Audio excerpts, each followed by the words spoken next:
Today's video is going to be very brief. We're just going to talk a little bit about how do I take a claim and some reasoning and connect it to evidence to build a stronger argument.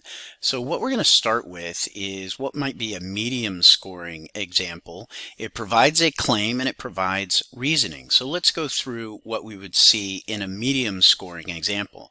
Our claim is I should be allowed a later curfew because I'll have my group of friends with me. So that's a claim that would support a larger argument or a longer line of reasoning about why our curfew should be extended. So I should be allowed a later curfew because I'll have my group of friends with me. And the reasoning is it is known that when a group of friends are together, they are less likely to be harmed or attacked versus when a friend is alone. So that reasoning supports that claim, but unfortunately, there's no clear evidence to support this argument, and that's what holds it at a medium score. The reasoning states it is known that when a group of friends are together, they're less likely to be harmed.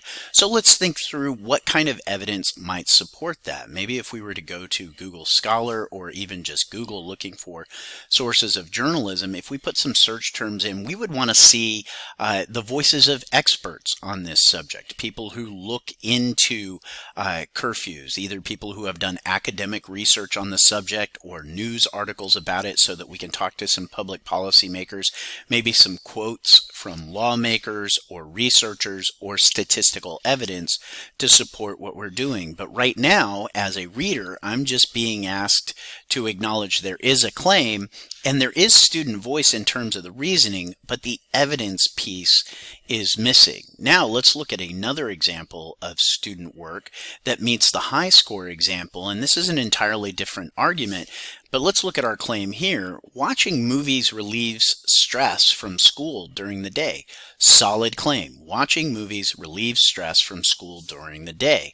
What sets this apart is the student went and added in specific information from a credible source. So our evidence is Singer. And as we can see from the parenthetical citation, Singer refers to the author of the source. Singer references Gary Solomon's PhD remarks about the effect of movies as a coping mechanism. He says that movies can help to relieve stress if their message reflects real-life problems. Singer gives the example of someone who struggles with addiction finding help in the movie Clean and Sober. And now we can see an APA-formatted parenthetical citation. Singer, 2018. So right there, in putting that parenthetical citation there, that lets me know that the paraphrasing or the summary of the evidence is done. So reporting out on what other people have said, experts in the field, is now done. And then we can see with the reasoning, we see student voice. We can find relief from our stress at school by watching the many comedies that are set at a school. Both of these examples have claims that could be well supported.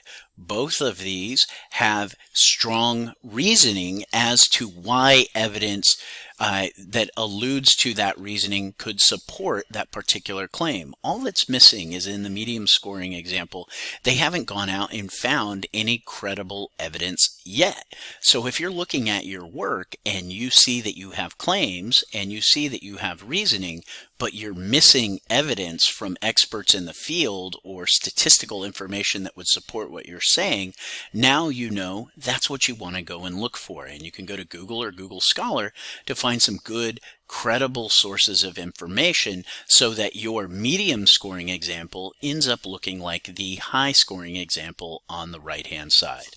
I hope this helps.